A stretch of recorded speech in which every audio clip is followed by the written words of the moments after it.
Qué bueno es nuestro Señor. Amén. No hay nadie como Él en toda la faz de la tierra, en todo el universo. No hay nada que verdaderamente se compare a Él en todas las cosas creadas. Aunque Él nos ha creado su imagen y semejanza, no tenemos ni la capacidad de entender o conocer a Dios. Él es más alto y más grande todavía. Pero por su gracia nos ha llamado a ser hijos legítimos, hijas legítimas de Dios. Así que Él ha comenzado ese proceso de transformarnos. Un día seremos transformados en un abrir y cerrar de ojos. Yo tengo esa expectativa, porque ya cuando uno avanza más en años, uno descubre que necesitamos transformación más que lo que pensábamos cuando comenzamos. Este cuerpo, esta mente, este corazón necesitan transformación. Amén. Y sé que solamente viene de parte de nuestro Dios, el único que hace estas grandes y preciosas cosas en medio de su pueblo. Hermanos, esta mañana estamos regresando a Hechos, así que les invito que abran sus Biblias al libro de Hechos. Esta mañana estaremos en el capítulo 5, regresando en esta serie que comenzamos la semana pasada, sin impedimento, without hindrance, que es lo que encuentras en el último versículo del libro de los Hechos. Un libro que no termina, no tiene una conclusión, sino tiene una continuación. Que estaban predicando y enseñando acerca del Evangelio, acerca del reino y acerca de Jesucristo sin impedimento. Y hoy estamos viendo cómo vino gran temor sobre todos. Vino gran temor sobre todos. ¿Qué es temor? Si en algún momento tú has experimentado temor, tú sabes que el temor es visceral, es intenso y te agarra inesperadamente. Para algunas veces lo que pasa es que el pelo se te levanta, ¿no? Erizado, como dicen. Todo nos sobretoma, escalofríos. El corazón latiga y corre a alta velocidad. Entramos en un sentido de, como dicen en inglés, fight or flight, luchar o huir. Estamos al tanto de o correr de la situación o luchar o batallar. Hermanos, no nos consideremos tan fuertes. Creo que el ser humano tiene un gran problema y es que nos consideramos tan fuertes hasta que experimentamos un temor devastador. Hay personas que por un momento de temor aterrorante que los agarra, ha cambiado toda la dirección de su vida. Algunos aún caen en grandes problemas y depresiones y dificultades de toda índole. Un momento de terror cambia, transforma. Pero verdadero temor es una experiencia que pone en gran alerta los sentidos de tu cuerpo.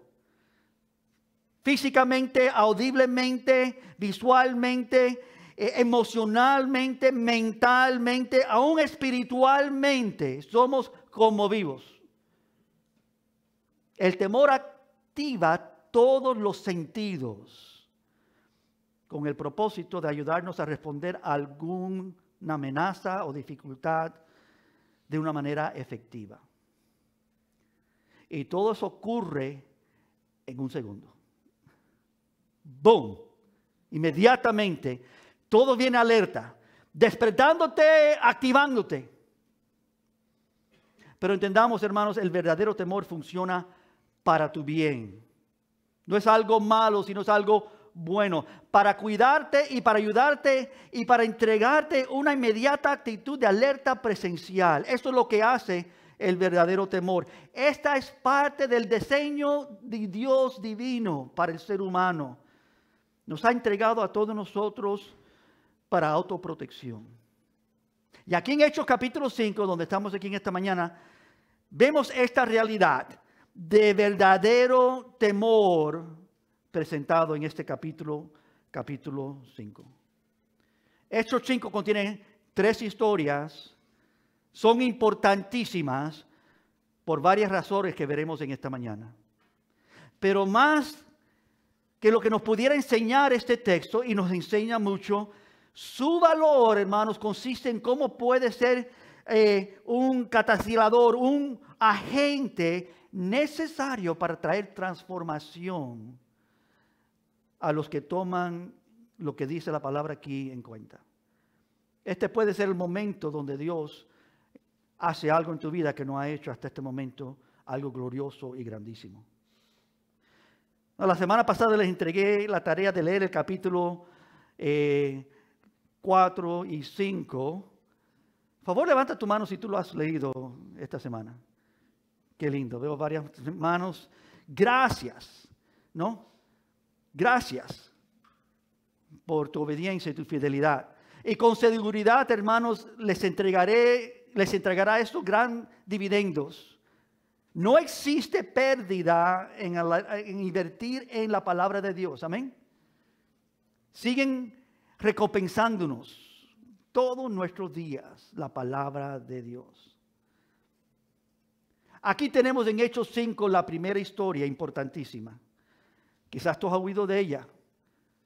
La primera historia tiene que ver con mentira y tiene que ver con hipocresía. Ananías y Zafira, 2 vidas, una pareja casada.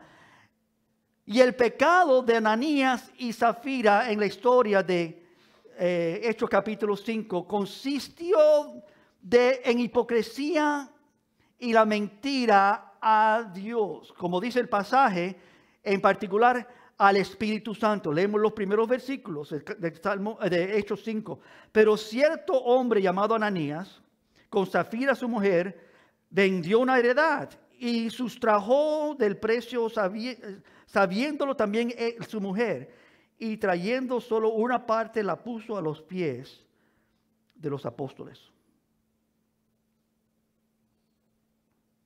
Y dijo Pedro: Ananías, ¿por qué llenó Satanás tu corazón para que mientas al Espíritu Santo? Para entender esto tenemos que primero buscar en el contexto lo que pasó a la culminación del capítulo 4. Para entender esto tenemos que tomar en cuenta cómo Dios está operando, y miren lo que concluye el capítulo 4. La iglesia primitiva, resumiendo esos versículos del capítulo 4, la iglesia primitiva estaba en comunidad unidos, nos dice el texto. No estoy en Hechos 4, solamente resumiendo la última parte. Y los creyentes estaban compartiendo todos juntos, los unos con los otros. Y entonces nos introduce a uno tal llamado Bernabé, que él vendió una propiedad que se le había entregado. Él la vendió, la recibió por herencia y la entregó el dinero, todo el dinero, para ayudar a los demás, los que estaban en la iglesia. Esto creó un contraste en lo que vemos en el capítulo 5. Bernabé, de su corazón tocado por Dios, entrega todo lo que había recibido de la venta de esa propiedad. Y entonces inmediatamente llegamos al capítulo 5, donde dice: pero cierto hombre llamado Ananías. Ahora no sabemos mucho de Ananías ni de su mujer. Quizás pudiéramos asumir que eran fieles creyentes. Quizás pudiéramos asumir que no eran creyentes, que estaban en la iglesia pero no eran de la iglesia. Estaban autoconvencidos que eran creyentes. No sé, y el texto no nos dice. Más probable es que eran creyentes, pero tienen el mismo problema que tú y yo quizás pudiéramos tener. Y es que en vez de mirar el corazón de lo que hizo Bernabé, solamente miraron lo externo que hizo Bernabé, entregar esto. Y aparentemente les gustó mucho a ellos ver cómo fue alabado Bernabé, cómo fue reconocido Bernabé, cómo fue honrado. Ananías y Zafira, hermanos, aparentemente viendo esto, este acto de generosidad, genuinamente generoso que fue Bernabé, quizás decidieron que ellos también podían ser generosos. Que ellos también podían ahora dar a la iglesia de tal manera que ahora ellos también recibieran algún nivel de reconocimiento. Cuando en realidad nos dice el texto que ellos reservaron una parte para sí. No había nada malo con eso. El problema es que al reservarlo mintieron diciendo, no, estamos dando todo lo que recibimos en la venta de nuestra propiedad. Inmediatamente el apóstol Pedro, dirigido obviamente por el Espíritu de Dios, dice, ¿por qué han determinado mentirle a Dios, al Espíritu Santo? La actitud de este hombre y de esta mujer no era avaricia, no es que estaban buscando dinero, sino al engaño y la búsqueda de reconocimiento por una generosidad que realmente no poseían. Lo cual constituyó una grave ofensa a la santidad de Dios, a la veracidad de Dios y al ambiente espiritual de toda la iglesia primitiva. Esto no era tolerable por Dios y Dios actuó en una manera asombrosamente grande. En el momento que este mensaje se le comunica a Ananías, dice la palabra que él cae muerto. El juicio de Dios repentino. Y no mucho después llega su esposa y se le hace la misma pregunta. ¿Este es todo el dinero? Y ella mintió, sí. Y se le dice, miren los que están entrando por la puerta, los mismos que llevaron el cuerpo de su esposo, ahora vienen por tu cuerpo. Y cayó ella muerta. Esa es la historia. Asombrable, ¿no? Pero lo interesante de esta historia, hermanos, no es los incidentes solamente. Ananías y Zafira vendieron una propiedad, pero guardaron parte del dinero. Pero al ser confrontados, dice Pedro, no has mentido a los hombres, sino a Dios. Y el resultado fue, y esto es lo más importante de todo el texto, que vino gran temor sobre toda la iglesia y sobre todos los que oyeron estas cosas. Tan importante es eso que se repite 2 veces en el texto, en el versículo 5 y en el versículo 11. Vino gran temor sobre la iglesia y sobre todos los que oyeron esto. Gran temor. Pregúntate, ¿tienes gran temor ahora? Tú sabes que una cosa que hago como pastor y como servidor, y uno de los problemas que tengo es que yo conozco el mensaje antes que tú lo conoces. Yo lo estoy preparando antes que tú lo oyes.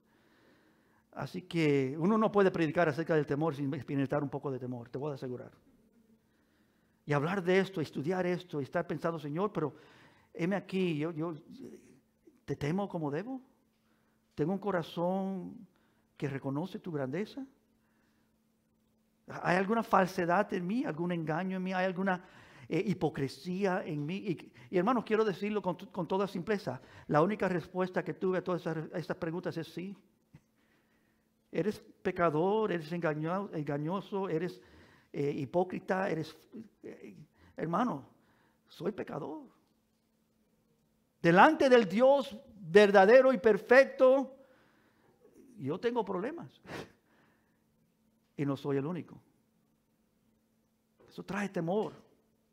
Esta historia nos enseña la importancia de tener integridad delante de Dios. Hermanos, no te preocupes por tener integridad delante de los hombres, tanto como tener integridad delante de Dios. Mucho más importante. Que tú le mientas a los hombres, no debes hacerlo, es un pecado, pero que tú le mientas a Dios. Que tú pienses que tú puedes engañar a Dios y a su iglesia. El problema no era guardar el dinero, sino fingir y mentir para ganar reconocimiento. Nos enseña también importantemente acerca de la santidad de Dios este pasaje. Dios se toma el pecado, lo toma el pecado en muy serio. Es muy serio para Dios, especialmente la hipocresía en medio de su pueblo. Dios no ignora estas cosas. La presencia del Espíritu Santo es otra importante cosa. Fue el Espíritu Santo hacia cual estaban mintiendo. Mentir a la iglesia era mentir al Espíritu Santo. Mentirle a los apóstoles, a los líderes, mentirle al pueblo de Dios era mentirle al Espíritu Santo. ¿No? Y eso se reconoce en el pasaje. No lo has hecho contra nosotros, sino contra Dios mismo. En la iglesia no debe haber engaño, amén. En la iglesia no debe haber falsedad. Nosotros conocemos al Dios de la verdad. Yo soy el camino, la verdad y la vida. Nosotros no podemos engañarnos ni autoengañarnos. Tenemos que tener mucho cuidado. Y también nos enseña de la importancia de temor para con Dios. Esta comunidad experimentó un sano temor reverencial. Un santo temor. Obviamente, hermanos, esto nos reta y nos debe retar a todos. Seamos honestos, amén. Con Dios, más que todo, y también con los demás. Dios valora la verdad por encima de todas las apariencias. Pero también evitemos la hipocresía. No aparentemos santidad mientras ocultamos el pecado.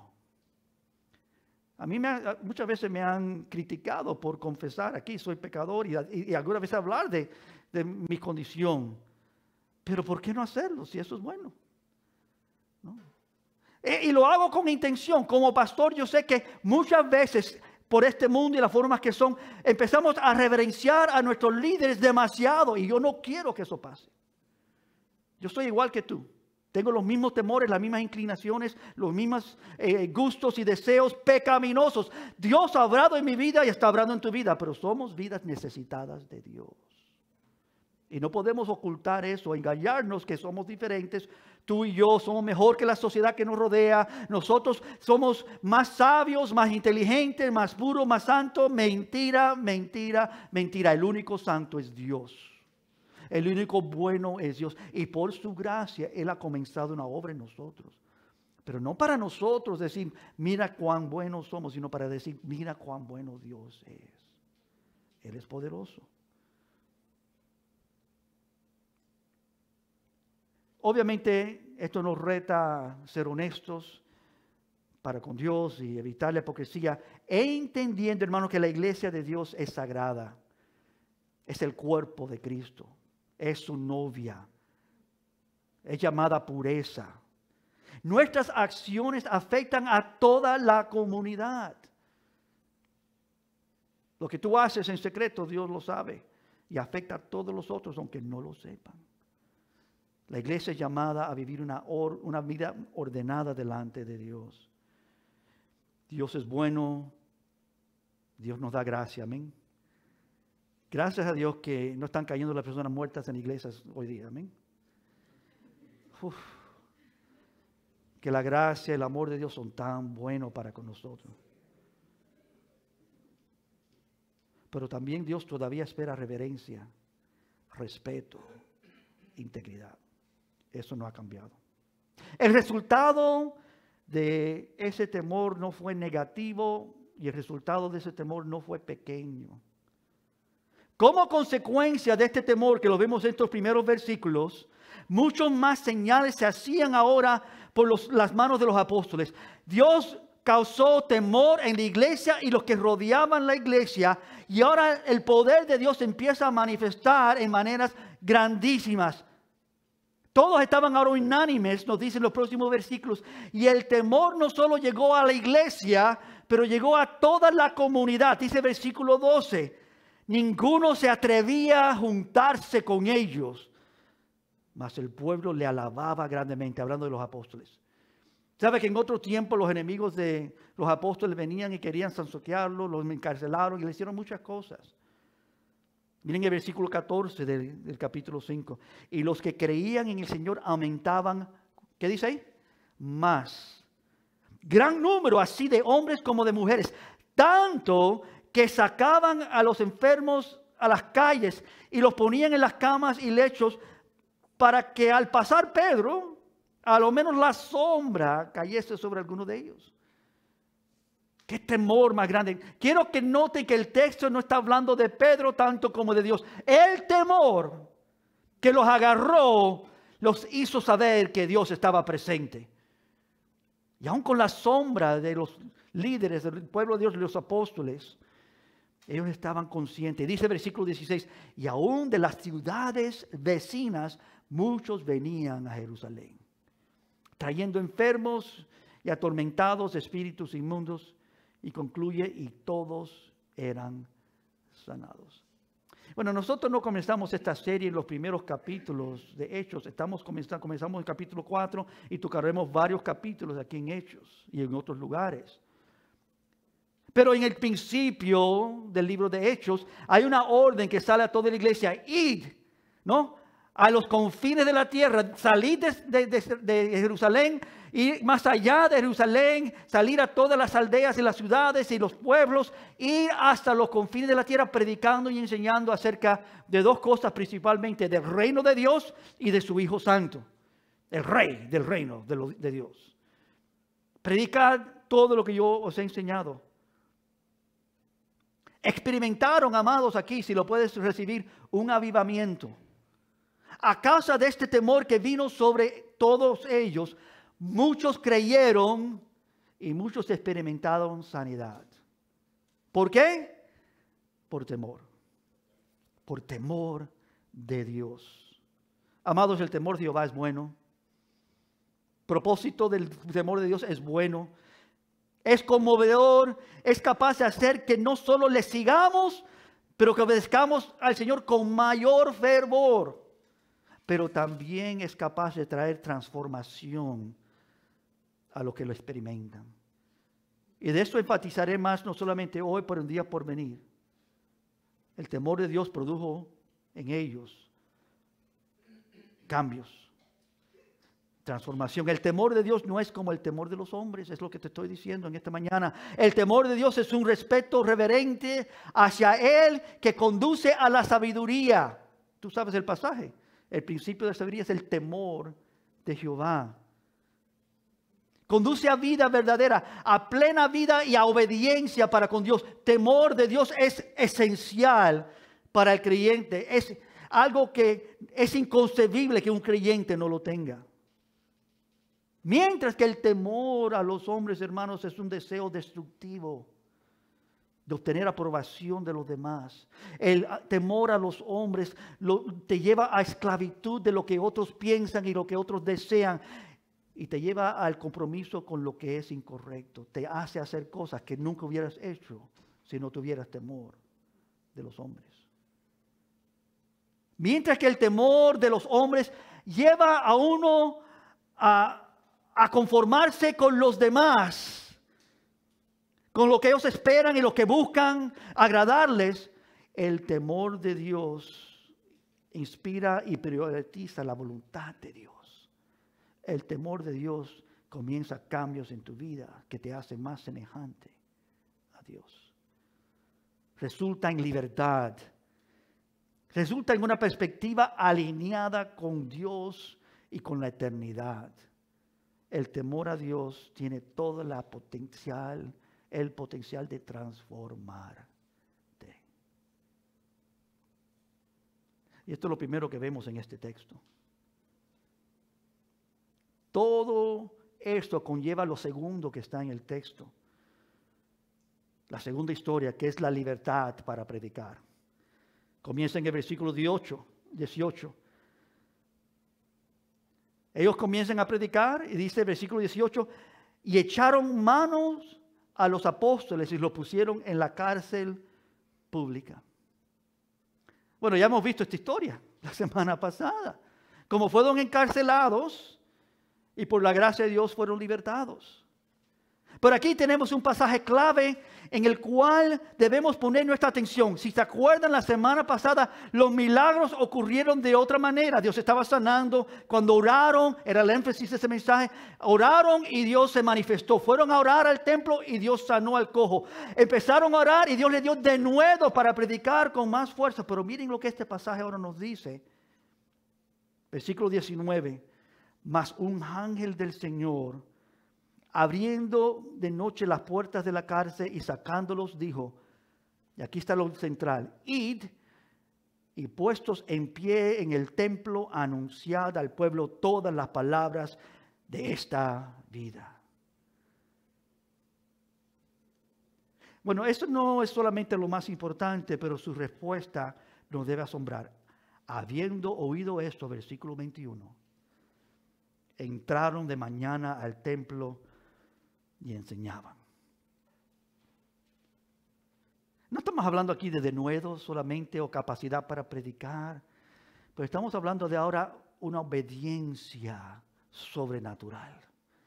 Una obediencia que ellos ya no tienen temor de nada ni de nadie, porque su temor es de Dios. No están preocupados por lo que otros le harán o dirán. Entran en el mero templo parados y empiezan a enseñar. Obedecen la palabra de Dios dirigida por este ángel. Y puestos de pie en el templo, anunciad al pueblo todas las palabras de esta vida. No limitados a un mensaje u otro, todas las palabras de esta vida. ¿De qué vida? La vida que Dios ha dado. Dios te ha dado vida a ti, amado y amada de Dios. De veras tienes esa vida porque debes estar hablando de esa vida, ¿no es cierto? Debemos estar pronunciando a todos esta verdad.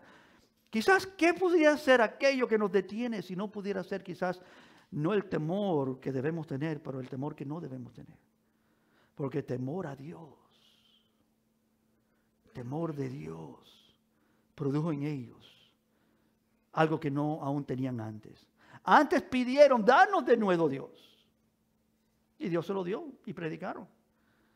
Pero ahora sin pedir, Dios está diciendo, hazlo. Y tienen ahora la capacidad de obedecer con gran valentía, sin temor. En el primer caso, los milagros ocurrieron antes. Ahora el milagro es que Dios los saca de la cárcel. Porque llegan ahora los sacerdotes y el otro, la cárcel está cerrada, pero no hay nadie adentro.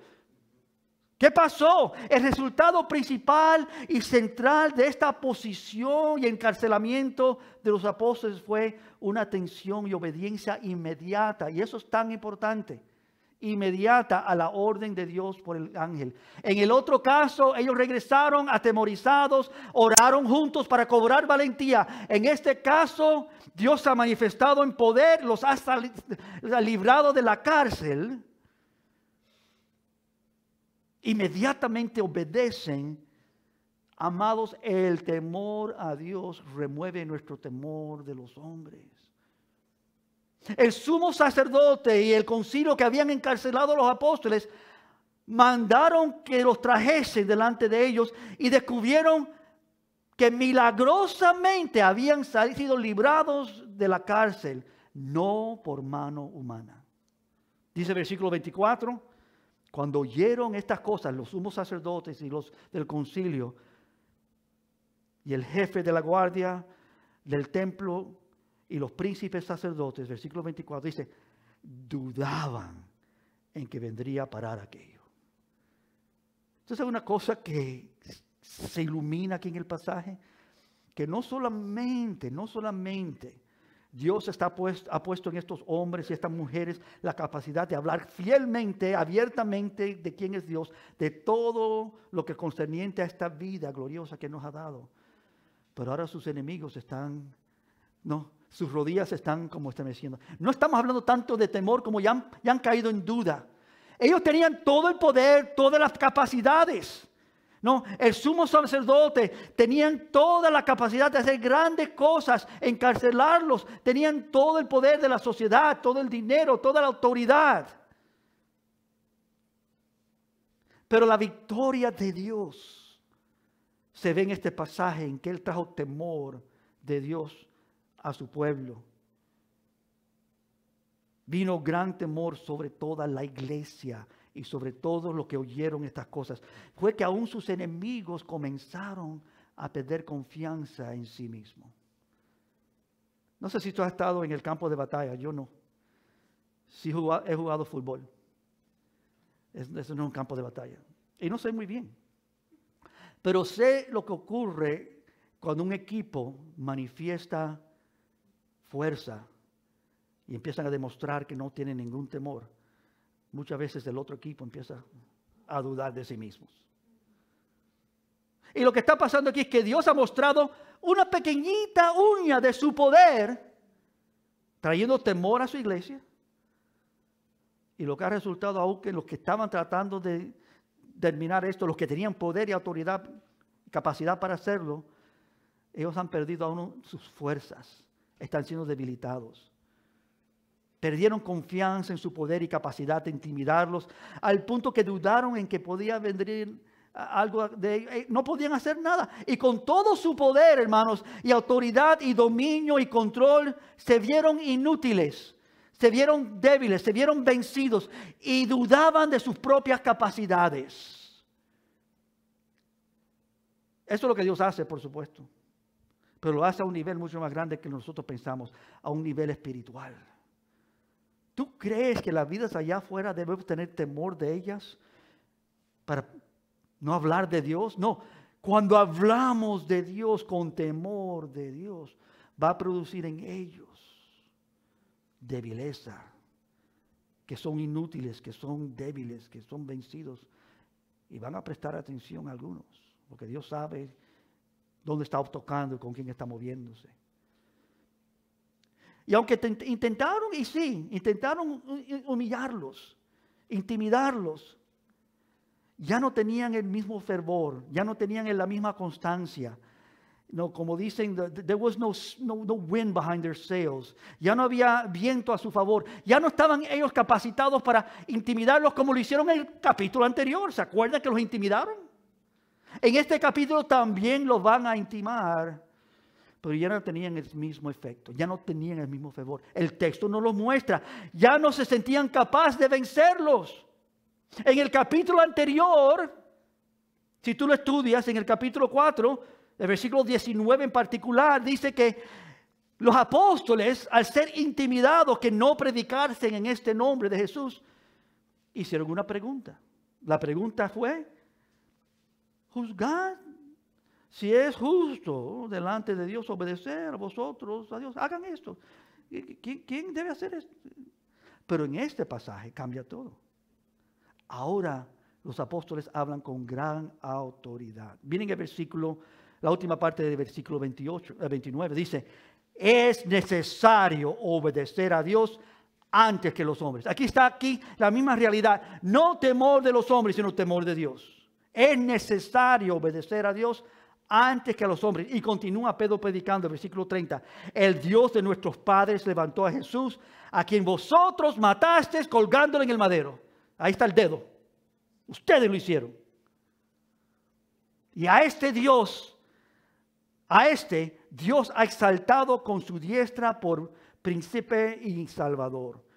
Y mira esta frase interesante, la cual yo quiero hacer todo un mensaje en algún día. Para dar a Israel arrepentimiento y pecado, y perdón de pecados. ¿Tú sabes que el arrepentimiento es una dádiva de Dios? Para dar a Israel arrepentimiento y perdón de pecados. Y dice el versículo 32, y nosotros somos testigos suyos de estas cosas, y también el Espíritu Santo, el cual ha dado Dios a los que le obedecen. Somos testigos de estas cosas. Previamente habían tenido cierta incertidumbre, pero ahora estos apóstoles están hablando con gran denuedo y autoridad, sin temor.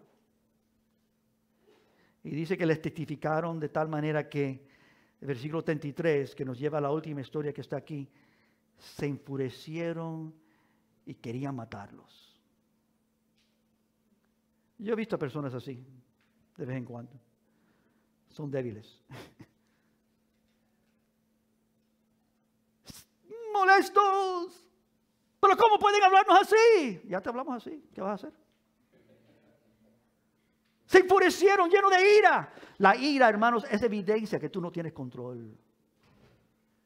Cuando estás descontrolado y en vez de saber cómo hablar y cómo actuar, y respondes con ira, se enfurecieron y querían matarlos, no podían matarlos, pero querían. que nos lleva a esta última historia de Hechos capítulo 5.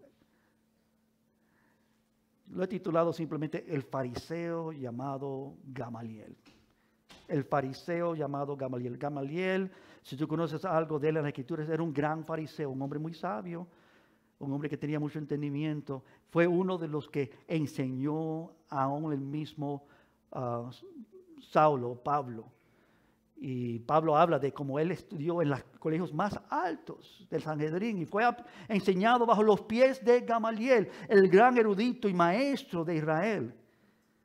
Y deseo que noten, hermanos, la progresión que está en este texto, que estamos viendo en estas historias, de cómo Dios está operando, pero cada vez está operando más fuertemente, más gloriosamente. Está operando entre su pueblo para que obedezcan. Este es el punto. Para que obedezcan sin impedimentos. Dios está removiendo los impedimentos. ¿Sabe que muchas veces los impedimentos no son de afuera, son de adentro? Nadie nos dice que nosotros no podemos evangelizar toda esta zona de Atlanta. ¿Verdad que tenemos toda libertad para hacerlo? ¿Por qué no lo hacemos? Estamos muy ocupados, no hay tiempo, estamos en tantas otras cosas. Bueno, quizás, esos son excusas. La realidad es no hay temor de Dios. Como debe ser. Tenemos temor de Dios, amén. Hermanos, no esperemos hasta que alguien muera. No esperemos hasta que Dios tenga que hacer lo que... Si tú estudias el libro de Hechos, Dios ha estado moviendo su pueblo para que actúen. Y no han querido actuar. Al punto que este texto nos dice que en vez de ellos salir, los de otros pueblos y ciudades cercanas están viniendo a ellos. Porque Dios se está manifestando. Por ellos fueron llamados a ir y salir de Jerusalén y llevar el mensaje a todo lugar. Dios quiere que obedezcan y Dios está produciendo obediencia en sus vidas. Dios es bueno para hacerlo, amén. Él sabe cómo motivar amorosamente, cuidadosamente nuestras vidas, ¿no? Estaba viendo un pequeño mensajito esta semana de cómo Dios es comparado en las Escrituras, en los profetas, como un purificador de la plata. No sé si has visto algo acerca de eso. Y una persona hizo una investigación de cómo se purifica la plata, cómo se hace la plata más pura. Y fue a una persona que hacía eso y dijo, quiero observar, y estuvo ahí y hizo preguntas. Y lo que pasa es que descubre que para purificar la plata uno tiene que ponerla en lo más caliente del fuego. Y cuando empieza esa plata a calentarse es peligrosa porque empieza a caer todas las cosas que no son puras y empieza a perder, a ser más pura y más pura. Pero si tú lo dejas en el fuego por mucho tiempo, se daña, se quema, se consume. Entonces la persona que estaba investigando le hizo la pregunta, y el hombre dijo, yo puedo solamente tenerlo ahí por un momento y tengo que observarlo todo el momento que está ahí, porque si lo dejo mucho tiempo se daña. Y le preguntó la que estaba observando, pero entonces, ¿cómo tú sabes cuándo es tiempo de removerlo? Y la respuesta es muy simple y muy iluminadora. Dijo, es cuando yo puedo ver mi reflejo en la plata. Y eso es una historia, pero comunica algo interesante. Dios sabe exactamente cuándo sacarnos del fuego. Pero sí, Dios es el que nos pone en el fuego. Y Él supo exactamente cómo tratar con este pueblo para que llegaran a temor de Dios, ¿no es cierto? Pero ni un instante más. Cuando Dios operó, temor de Dios en toda la iglesia. Quiero decir esto claro. Todos los que no se aparecían ese domingo estaban ahí todo ese domingo, ¿no? Los que todos llegaban de vez en cuando a la iglesia estaban todos, porque Dios había despertado en la iglesia temor de Dios cuando oyeron esta realidad. Y Dios empezó a operar una cosa gloriosa entre ellos. Pero aquí tenemos a Gamaliel, el gran maestro de Pablo. Y estos están enfurecidos y molestos y frustrados y quieren matarlos. Y el concilio acude a uno que es grande y sabio, que se para entre ellos y empieza a hablar. Este relato de los eventos, hermanos, recién de los días. Él hace un relato recién de los días de él, de lo que estaba pasando. Y él empieza a evidenciar, Gamaliel, que mira, esto que está ocurriendo aquí, quizás lo hemos visto antes. Y les dice, mira, en esta instancia vino este grupo y trataron ellos de cobrar seguimiento del pueblo y obediencia del pueblo, pero no vino a nada. Fueron llevados y como 4,000 de ellos fueron destruidos, etcétera, etcétera. Y después en otra instancia vino este otro grupo, estos líderes tratando de sonsaquear al pueblo y ganar su seguimiento y su obediencia, pero también vino a nada. Y como resultado le da una conclusión en el versículo 38 que podemos leer. Ahora os digo, aquí viene el mensaje de Gamaliel, apartaos de estos hombres y dejadlos. Porque si este consejo es para obra, si este consejo o esta obra es de los hombres, se desvanecerá. Mas si es de Dios, temor de Dios, que aún le llegó a Gamaliel, nadie lo podrá destruir. No seáis tal vez hallados luchando contra Dios. Hermano, puedo confesar algo que me pasa a mí algunas veces. Descubro que muchas veces mi voluntad está en lucha contra la voluntad de Dios. Que lo que yo quiero y lo que yo deseo, lo que yo busco, muchas veces es lo que yo quiero y lo que yo deseo, lo que yo busco. Y no lo que Dios quiere y lo que Él desea y lo que Él busca.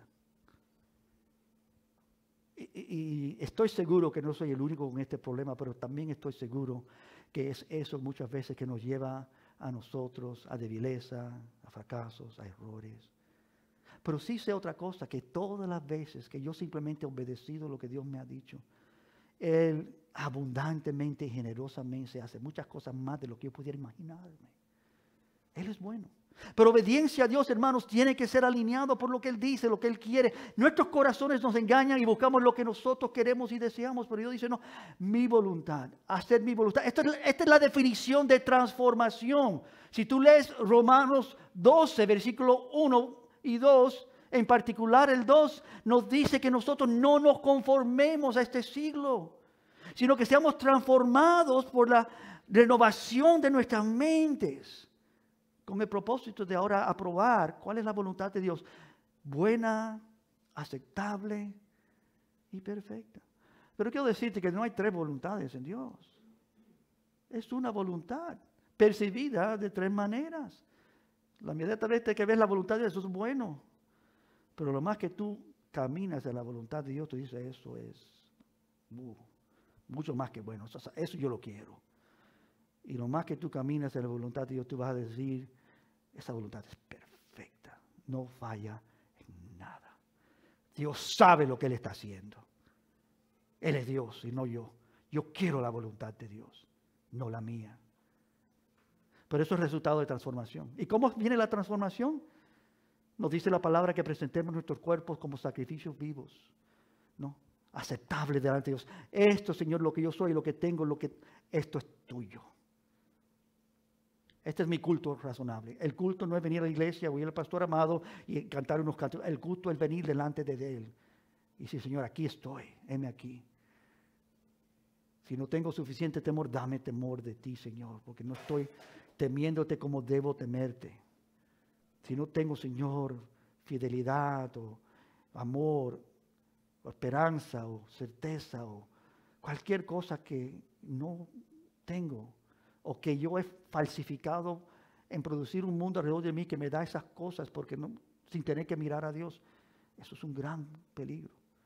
He visto a muchas vidas caer y sufrir innecesariamente por no poner sus ojos en Dios a debido tiempo. Aquí tenemos la conclusión de estos acontecimientos. Si Dios está detrás de ello, no solo no lo podrán parar, pero todavía aún más grande, se hallarán luchando contra Dios mismo.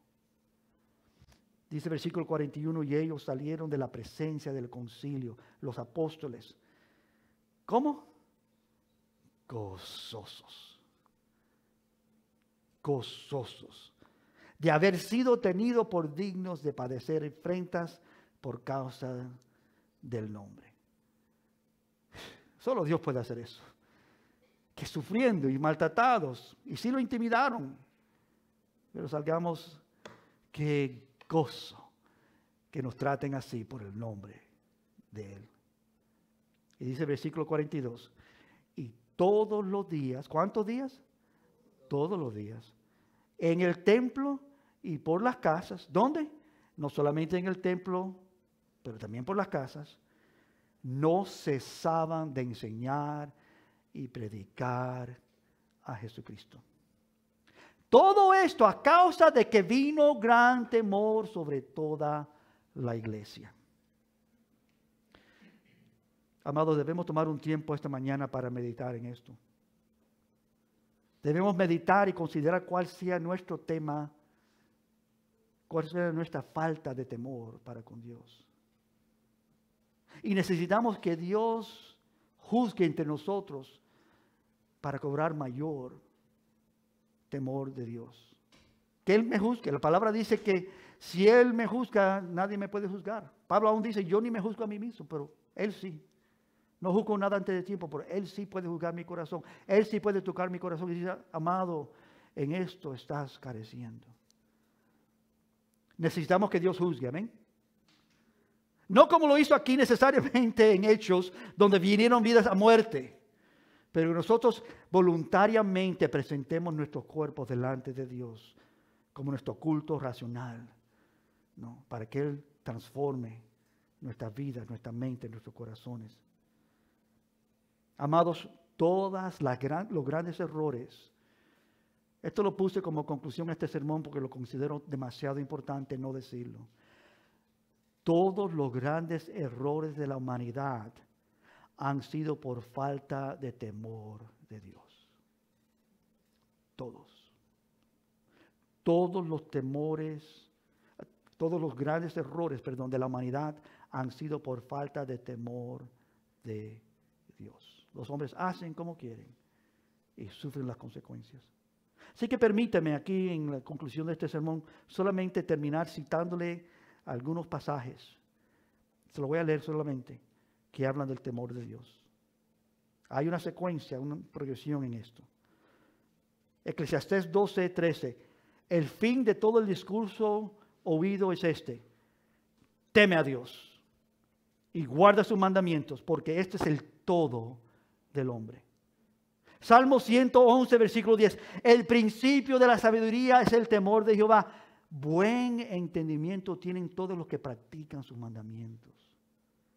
Proverbios 14, 27. El temor de Jehová es manantial de vida para apartarse de los lazos de la muerte. Salmo 33, 8. Teme a Jehová toda la tierra. Tema a Jehová toda la tierra. Teman delante de Él todos los habitantes del mundo. Malaquías 3, y me gusta este mucho. Entonces los que temían a Jehová hablaron cada uno a su compañero. Y Jehová escuchó y oyó. ¿Quieren leer lo próximo? Y fue escrito libro de memorial delante de Él para los que temen a Jehová y para los que piensan en su glorioso nombre. Ciertamente el temor de Jehová es esencial.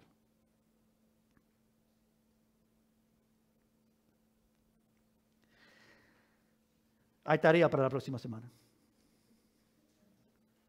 Lee el capítulo 6 de Hechos. Esta mañana muchos hermanos se levantaron. Gracias por ello. Espero todas las manos levantadas la próxima semana. Hechos capítulo 6. Leámoslo esta semana para estar preparados para la próxima vez. Y si alguno desea añadir a eso, solamente estoy entregándole capítulo 6. Si alguien quiere leer un poco más, que va a ser parte de todo, capítulo 7, que es toda una prédica enseñando algo increíble. Están conectados estos capítulos 6 y 7. Les estoy solamente pidiendo que lean el capítulo 6. Y para los que son más valientes, capítulo 7 también, si así lo desean. Vino gran temor sobre todos los que habían oído esto y sobre la iglesia. Vino gran temor. Hay un cántico que simplemente dice así: atráeme hacia ti, no me dejes ir. Me gusta como esto comienza, este cántico, lo vamos a cantar aquí culminando esta mañana, Pero pon atención a esta realidad. Atráeme a ti, Señor. Atráeme hacia ti. No me dejes ir. Eso es una petición por temor. Señor, dame temor de no apartarme de ti, de no seguir mis deseos, mis inclinaciones, mis planes, mis ideas, lo que yo creo que es mejor, lo que yo creo que es importante, lo que me agrada a mí, lo que yo deseo. Sino, pero ¿qué es lo que tú deseas? ¿Qué es lo que te agrada a ti? ¿Qué es lo que ciertamente toca tu corazón? Atráeme hacia ti, Señor. Y después de decir eso, no me dejes ir. No me dejes apartarme de ti. Agarra mi corazón y quédame contigo. Que no me aparte de ti. Vamos a ponerlo de pies, amados, para traer este cántico delante del Señor como meditación y respuesta a lo que hemos oído en esta mañana. Padre, gracias por momentos así. Ayúdanos, Señor, a no terminar aquí, pero meditar de esto esta tarde, esta semana, a través de la próxima lectura que tenemos como iglesia. Ayúdanos, Señor, a despertar a esta conciencia, Señor, de un temor de Dios grande. Que podamos, Señor, nosotros, no por nuestras acciones o capacidades, pero con solo pedir, atráenos, Señor. Atráenos a ti y agárranos. Permítenos, Señor, ser un pueblo ferviente, dedicado, determinado, que tememos a Dios y no a los hombres, que vemos, Señor, el poder tuyo y tu abundancia en milagros y obras, salvando y rescatando a muchos, dando tu palabra a conocer, Señor, desde estas puertas hasta mucho lugar. Que eso sea, Señor, una realidad en nuestra experiencia, que podamos decir ciertamente hemos visto a Dios obrar. Y podamos decir como estos apóstoles, es necesario obedecer a Dios y no a los hombres. Atráeme hacia ti, oh Señor. No me dejes ir.